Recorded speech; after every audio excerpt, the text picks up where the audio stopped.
आज हमारे पास एक छोटी सी रचना है, पर इसके जो विचार हैं वो बहुत गहरे हैं। हम्म। इसका शीर्षक है खड़े हुए खंभे की कहानी। और पहली नजर में ये बिजली के बारे में लगती है। हाँ, लेकिन है नहीं, है ना?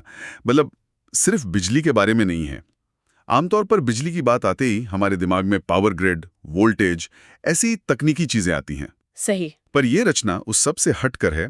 यह इसे एक बहुत ही एक मानवीय कहानी से शुरू करती है। हाँ, और यही बात मुझे सबसे दिलचस्प लगी।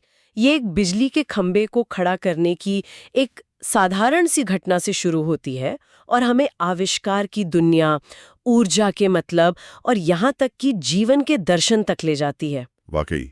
तो आज का हमारा मकसद यही है कि इस छोटी सी कहानी की परतों को खोला जाए और ये देखा जाए कि एक मामूली सी चीज हमें कितनी बड़ी बातें सिखा सकती है। चलिए शुरू करते हैं। तो कहानी की शुरुआत होती है एक बहुत ही ठोस, बहुत ही वास्तविक दृश्य से। जमीन पर एक विशाल लोहे का खंभा पड़ा है और उसे उठाने के लिए 8-10 मजदूर जुटे हुए हैं। कोई थक्का दे रहा है, कोई रस्सियां खींच रहा है। मतलब उसमें एक अजीब सी लय है। स्रोत्र में जिस तरह से इसका जिक्र है ना, उसमें एक ताकत है। रस्सियों, हाथों और मेहनत से उन्होंने उसे धीरे धीरे खड़ा किया। यहाँ सिर्फ शारीरिक मेहनत नहीं दिखती, नहीं, बल्कि एक साझा मकसद दिखता है, एक सामूहिक इच्छा शक्ति। हर कोई अपना पूरा जोर लगा रहा है एक ही लक्ष्य के लिए। और एक लाइन है जो मुझे बहुत देर तक सोचने पर मजबूर करती रही। कौन सी? कोई हार नहीं मानता। बस ये 3 शब्द। ये सिर्फ उस खंबे को उठाने के बारे में नहीं है, है ना? नहीं। ये किसी भी बड़ी चुनौती के सामने इंसान के टिके रहने की कहानी लगती है। निश्चित रूप से। और यहाँ एक बहुत ही चतुर तरीके से मंच तैयार किया जा रहा है।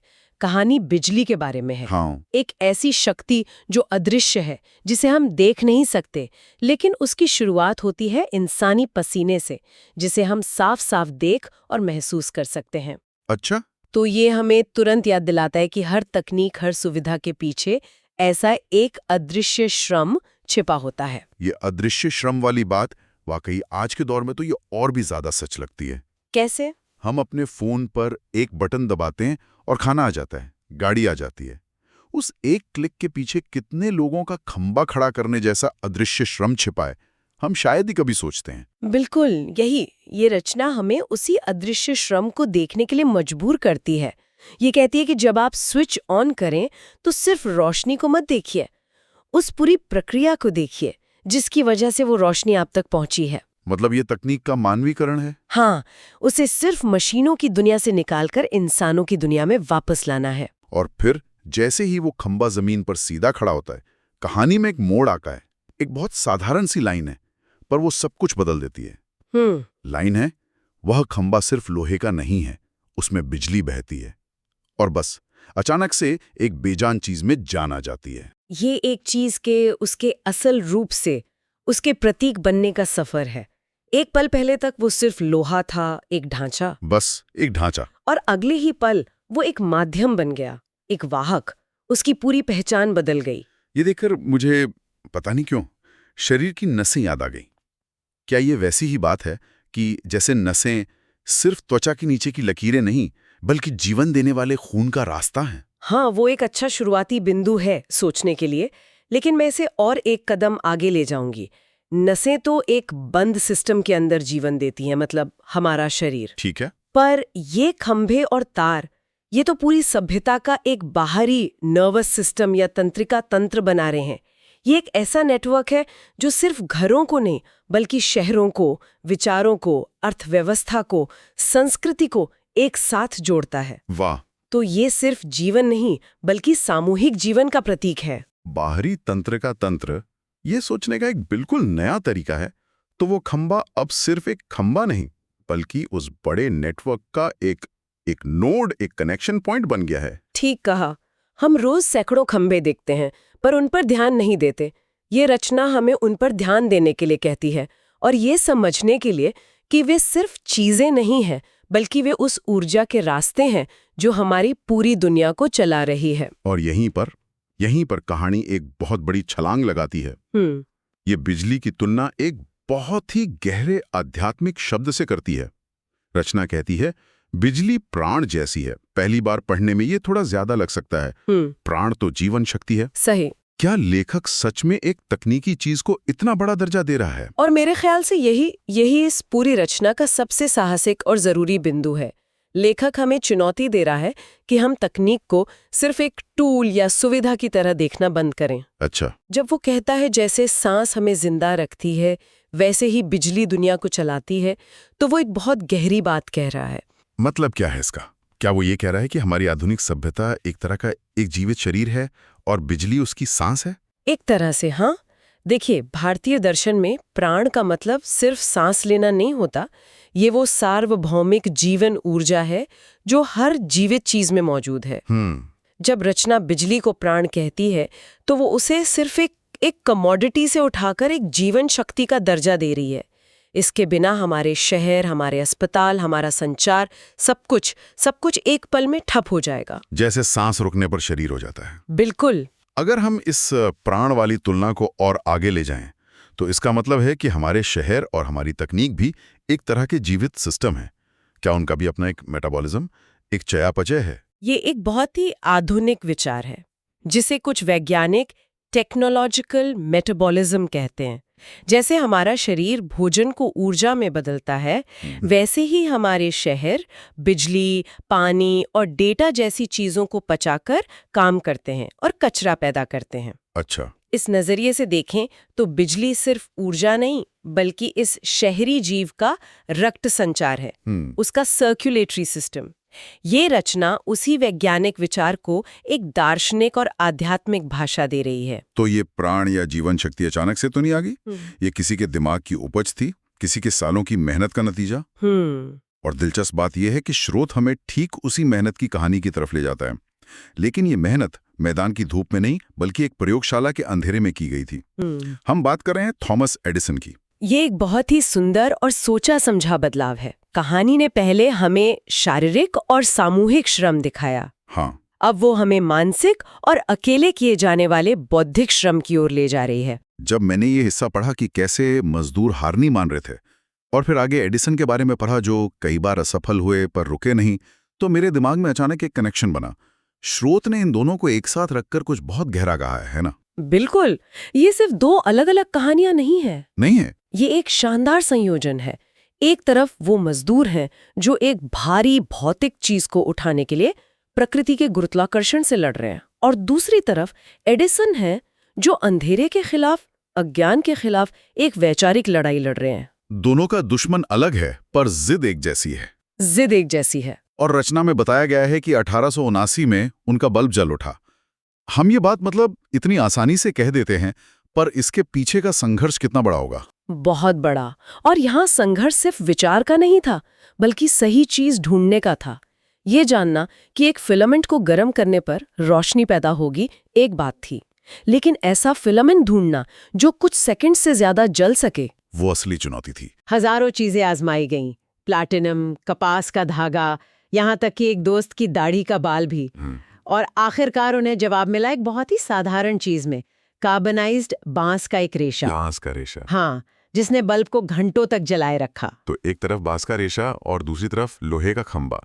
स्रोत हमें ये बता रहा है कि हमारे घर तक रोशनी पहुंचाने के लिए इन दोनों ही तरह के प्रयासों की जरूरत पड़ी।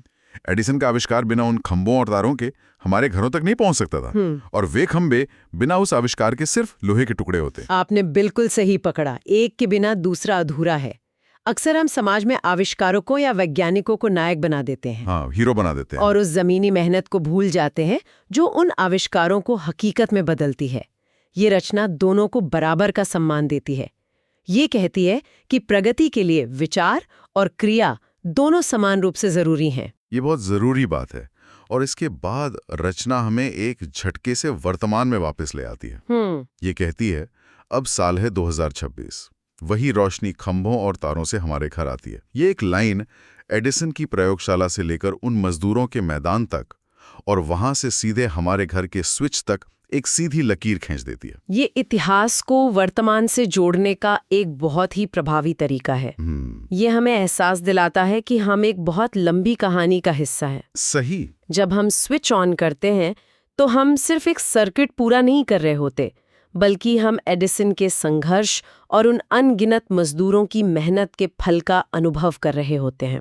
हम उस पूरी विरासत को उस एक क्षण में जी रहे होते हैं। बिल्कुल। और इसी एहसास के साथ एक जिम्मेदारी की बात आती है। स्रोत कहता है, इसलिए जब हम लाइट जलाएं, मजदूरों को याद करें, एडिसन को याद करें और ऊर्जा का सम्मान करें। यह सिर्फ एक निर्देश नहीं है, ये एक तरह से हमारी चेतना को जगाने का आह्वान है। हाँ, ये हमें अपने कामों के प्रति अधिक जागरूक होने के लिए कह रहा है।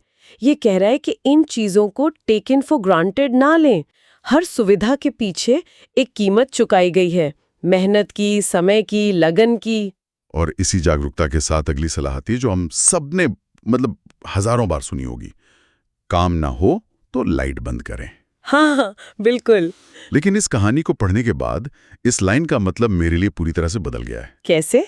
पहली यह सलाह बिजली का बिल बचाने या ज्यादा से ज्यादा पर्यावरण की चिंता करने तक सीमित थी, लेकिन अब ये उन सभी लोगों की मेहनत और उस कीमती ऊर्जा जिसे प्राण कहा गया है के प्रति सम्मान का एक काम बन गया है। आपने बिल्कुल सही समझा। इस संदर्भ में लाइट बंद करना एडिसन के उन हजारों असफल प्रयोगों का सम्मान करना है। सही बात है। ये उन मजदूरों के पसीने का सम्मान करना है जिन्होंने धूप में उस खंभे को खड़ा किया। ये उस प्राण शक्ति का सम्मान करना है जिसे हम इस्तेमाल कर रहे हैं। ये एक साधारण काम को एक सार्थक क्रिया में बदल देता है। ये तो सोचने का पूरा नजरिया ही बदल देता है। अब जब मैं घर से निकलते हुए लाइट बंद करना भूलूंगा तो मुझे सिर्फ बिजली का बिल नहीं, अब आपको एडिसन और वो मजदूर याद आएंगे। हाँ, मुझे एडिसन और वो पसीने में डूबे मजदूर भी याद आएंगे। जिम्मेदारी का एहसास थोड़ा बढ़ गया है। शायद यही इस रचना का मकसद है। और अंत बहुत सरल लेकिन शक्तिशाली है। सिर्फ 3 वाक्य। बिजली कीमती है, वो रोशनी है, वो जीवन है। ये 3 वाक्यों में पूरी कहानी का सार है। सही, बिल्कुल। ये एक परफेक्ट निष्कर्ष है।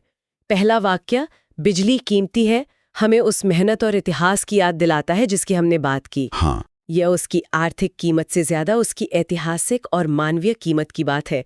दूसरा वाक्य, वह रोशनी है, उसके भौतिक रूप के साथ साथ ज्ञान और प्रगति के प्रतीक की बात करता है, अंधेरे पर रोशनी की जीत। और तीसरा वाक्य, वह जीवन है, हमें उस प्राण वाली तुलना पर वापस ले जाता है जो इस पूरी रचना का दिल है। तो हमने एक जमीन पर पड़े लोहे के खंभे की कहानी से शुरू किया और बिजली को आधुनिक दुनिया की जीवन शक्ति के रूप में समझने तक का सफर तय किया। हमने देखा कि कैसे इंसानी मेहनत, वैज्ञानिक आविष्कार और प्रकृति की ऊर्जा, ये तीनों मिलकर हमारी दुनिया को रोशन करते हैं। ये एक बहुत ही सुंदर यात्रा थी। एक बहुत ही साधारण सी घटना से शुरू होकर यह हमें तकनीक, इतिहास और दर्शन की गहराइयों में ले गई। सही। और मेरे ख्याल से इस पूरी चर्चा का सार यही है कि हमारे आसपास की साधारण चीजों में भी असाधारण कहानियां छिपी होती हैं। हमें बस उन्हें देखने का नजरिया चाहिए। बिल्कुल। ये हमें सिर्फ एक उपभोक्ता होने से आगे बढ़कर एक जागरूक भागीदार बनने के लिए प्रेरित करती है। इस पूरी चर्चा के बाद मेरे मन में एक सवाल घूम रहा है। बताइए। स्रोत ने बिजली को आधुनिक दुनिया का प्राण कहा है। अगर हम आज 2026 में अपने चारों ओर देखें तो और कौन सी तकनीकें हैं जो हमारे समाज के लिए इतनी जरूरी हो गई हैं कि उन्हें भी एक नए प्राण का दर्जा दिया जा सकता है? जैसे इंटरनेट। शायद इंटरनेट, या फिर डेटा, जो आज की दुनिया का नया खून माना जाता है। इस पर सोचना दिलचस्प होगा।